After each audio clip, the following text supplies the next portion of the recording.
Support for Greater Chattanooga is provided by the local office of UBS Financial Services and EPB.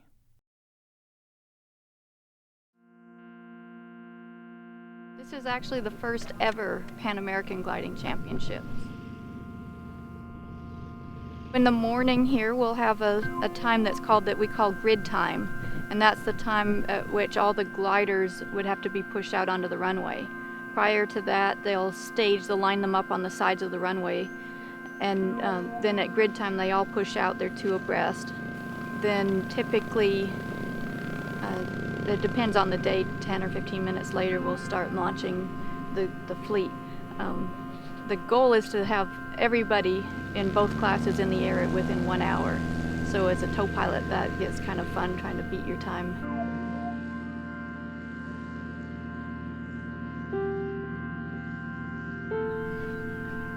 At contests, you learn a lot. Certainly when you fly contests, and I've flown regionally and I've flown Canadian national contests and helped. You can learn probably 2 years worth of soaring at a regional contest, and 5 years in cross country if you compete at a level like this. Contests make you a much better pilot, and that's why we're here. And gliding is social, you help your friends.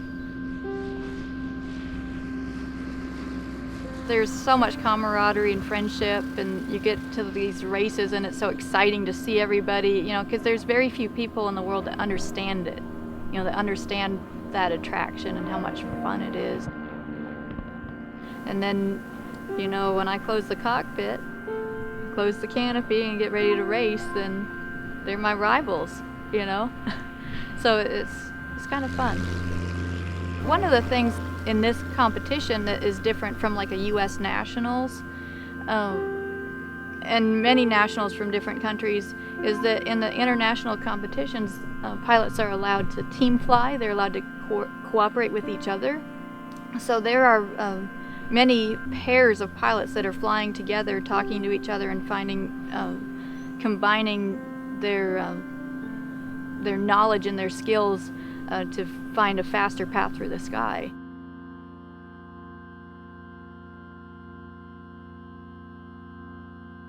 We have a team captain that is responsible for filtering information and sending it to the director of the contest for things like the time that the pilots start, and that allows them, in case a pilot doesn't return, to have an idea of where they would be on track. We watch the sky because they fly initially south, then up past us, and then over and back, tell them what the sky looks like. Today you saw 26 gliders be launched in a short period of time, and for the first 20 or 30 minutes they were all within a few miles of the airfield. So you'll have a lot of gliders circling just like buzzards all together in a thermal, and the potential for mid-air collision is increased, and that's why in glider races they do require parachutes. You can see all of our trailers are set up here. In the event that one of our pilots goes and meets a farmer and lands, which we're trained to do, you can land a glider in around 400 feet over a fence. Then we bundle up the trailer and go and pick them up. I actually got to learn to fly when I was 13. A family friend taught me to fly in ultralights, and from that moment I was just hooked on flying.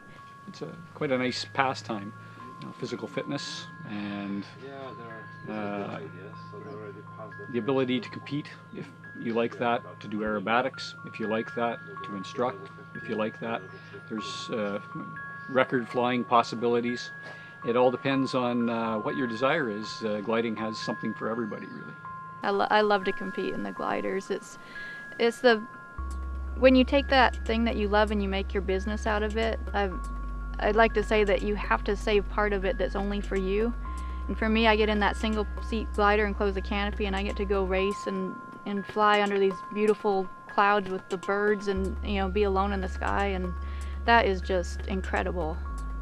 It's hard to explain the feeling and the beauty that you get to see, and every day is different. That uncertainty of being out there and not knowing how the weather will change, and how you might be able to utilize the sources of lift. It just is everything wonderful about aviation.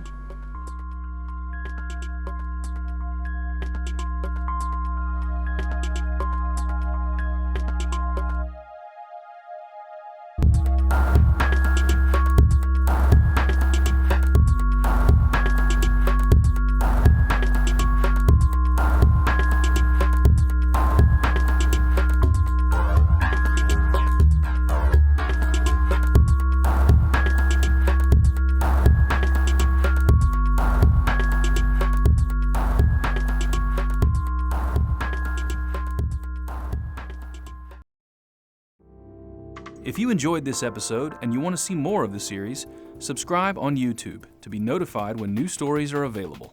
Thanks.